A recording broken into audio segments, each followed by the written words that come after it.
Hey guys, this is here.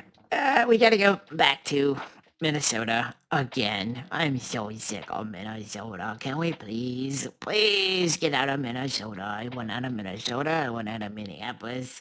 It's like negative 3,000 degrees. It's pretty much like Pluto. And I want out of it. I don't want to do this anymore. Anyway, so there was another shooting. Of course there was. Why not? Why not? Let's have another shooting. This time it was this guy, Alex Preddy. And obviously I don't know the guy. He honestly seems like he was probably an okay dude. He was a nurse. Had a dog that died. I don't know why it's relevant. Maybe he's John Wick. My god, it's John Wick. Um, Not a clue. But I've watched these videos like forward and backwards a few times. I slowed them down. I've counted the gunshots, and like here's my take on it. I feel like the officers overreacted. I don't know if it's like the heat of the moment. There's the perceived threat and all that stuff. Um, it doesn't look good, honestly, from my perspective. But at the same time, like, why is this guy at a protest with a gun and like 2 or 3 full magazines? That just doesn't make any sense to me. It's just you're just asking for trouble. I don't understand. Anyway, we'll watch part of it. I hate the whistles. All right.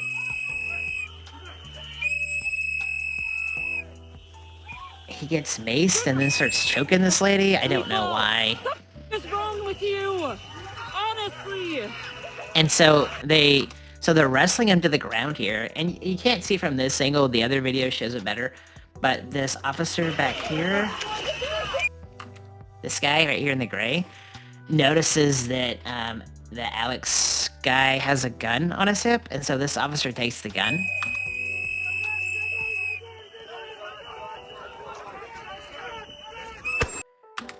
And then we don't know for sure what happened. There hasn't been like an actual press release, forensics, and all that stuff that really breaks down what happened, but it appears that after the gun was taken, that there was a gun shot fired, and then the other officers started shooting, and there was like 10 shots, and I don't know why. It's just that seems like ridiculous overkill to me.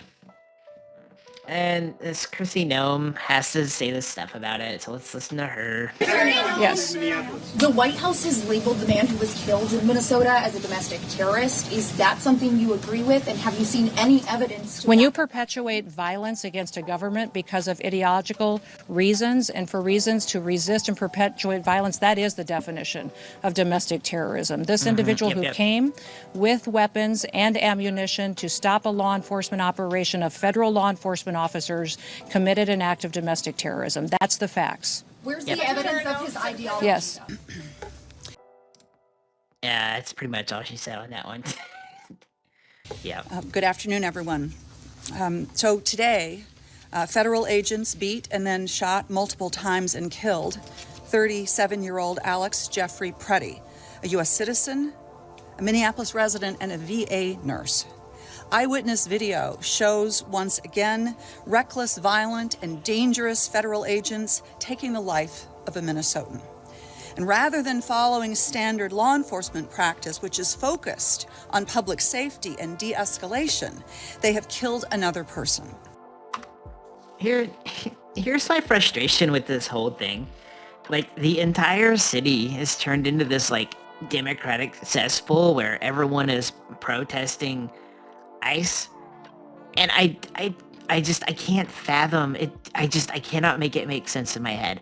So you have immigration there trying to find the illegals that aren't supposed to be there, that are a drain on the system, defrauding the government.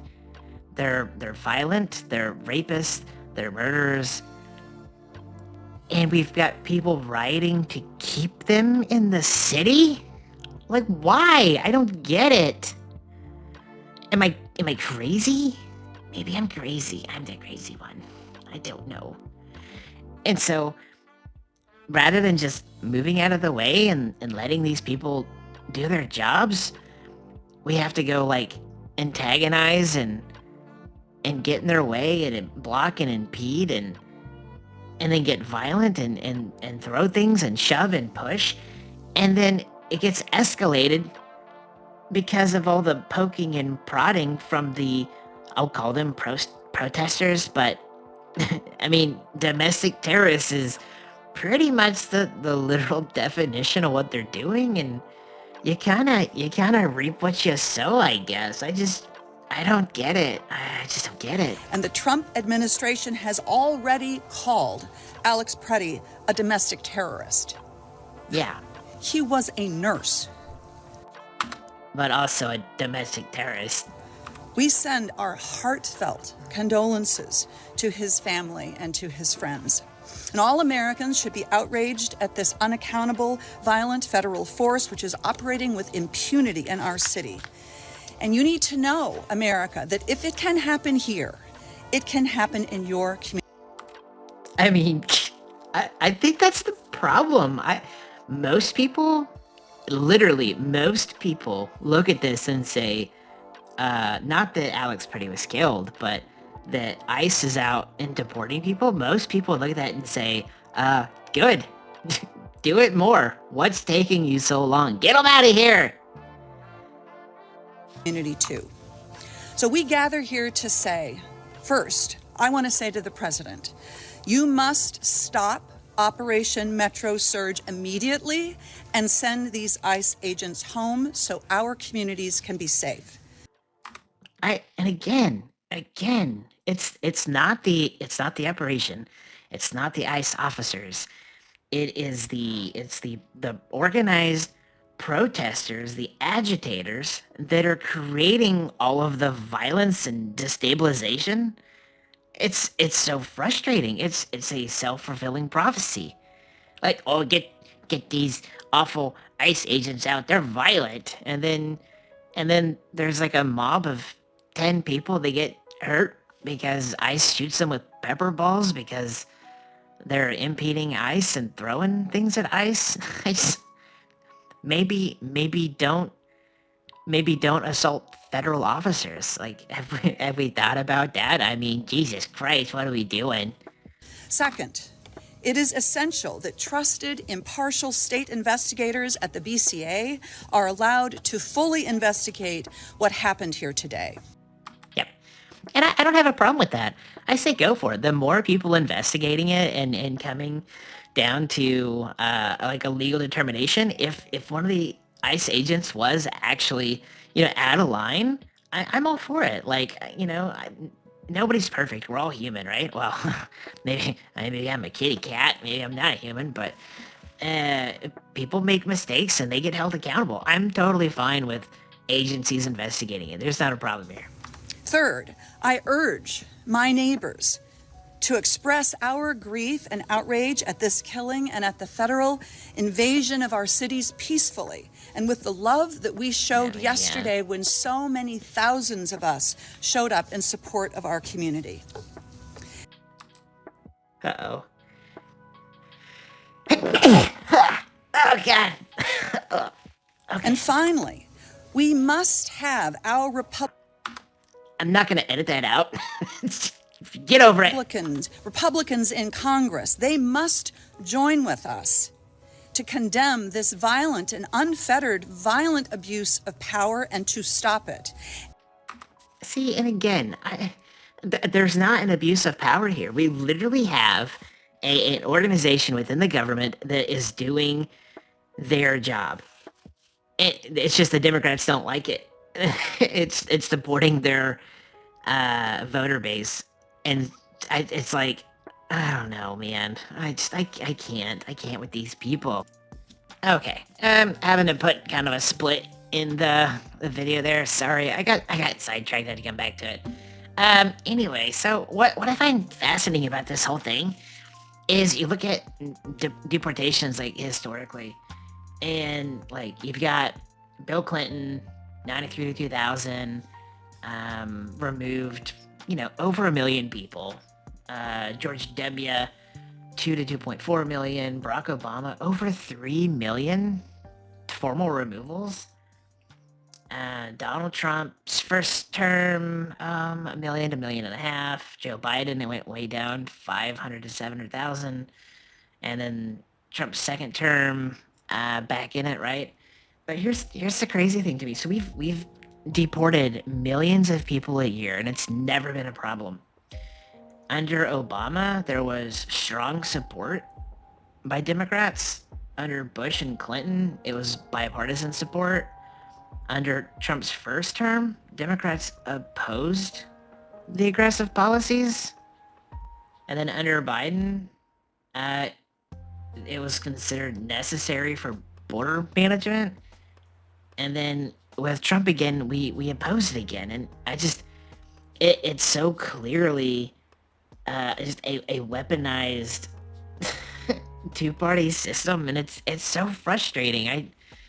It's like, it doesn't matter what it is. If Donald Trump's involved, like, the Democrats just are against it, and I don't know. Anyway, I forgot where I was at. We're talking about. Oh yeah, we're back here. And terrorize Americans. That is what Senator Klobuchar and I will be working on in the United States Senate. And I just want to close by thanking so much the local law enforcement and fire departments, not only here in Minneapolis, but all across the state, that have been doing everything that they could, everything that you can to keep our cities safe. Can I just make an observation? I'm gonna be really petty for a second. This person just looks funny. And then look at the haircuts of this lady, this lady, and this lady. She's gonna tell you she's scratching her nose. No, she's picking it. She's 100% picking it. And even if she says, no, I was just scratching my nose, I'm still gonna say, quit picking your nose. Anyway, what a bunch of weirdos. I once worked in City Hall, and I know what it's like. And I am so grateful for their relentless work to keep our communities safe. Thank you, Representative McCollum. You know, the day after tens of thousands of Minnesotans showed the world how to stand up peacefully against this administration's cruelty. What cruelty? I don't get it. They're just making up words. Lawlessness and unacceptable occupation. Lawlessness? They're literally following the law. They're deporting people lawfully. And hold on. What'd you say? Occupation? What do you mean occupation?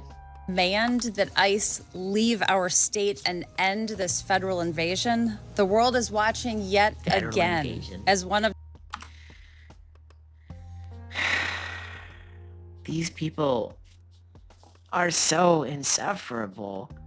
Why are they defending all these illegals? I just don't get it. I don't get. Wait, I do. They need their voter base. My bad. Okay, I get it. I remember. Donald Trump's federal agents have shot and killed another United States citizen in broad daylight in the middle of the street.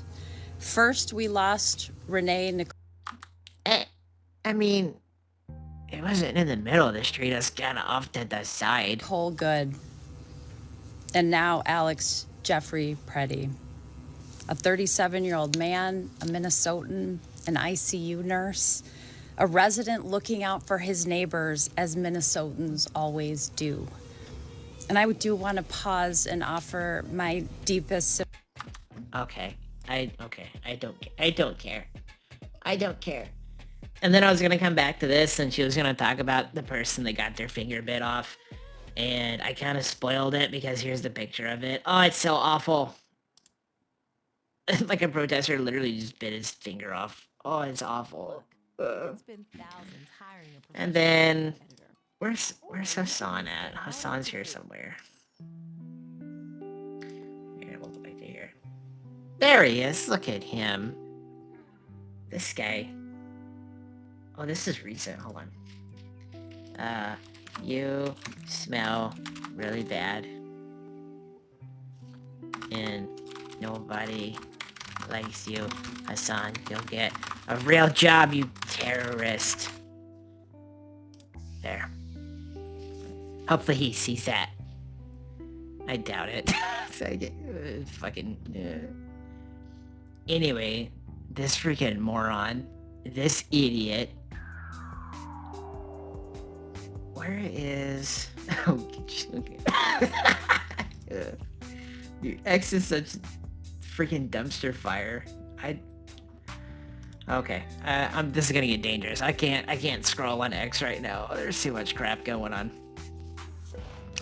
Anyway, moral of the story is, if you don't want to get shot, don't impede or threaten or attack, assault federal officers, I guess. I mean, just stop doing it. You want to peacefully assemble and peacefully protest? You can do that. That's fine.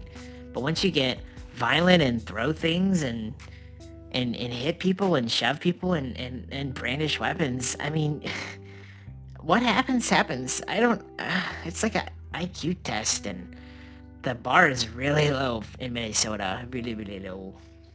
Anyway, that's all I have. I'm gonna have to cut this clip down because it's too big. I'm just such a loser face. Anyway, thanks for watching, I guess. Bye.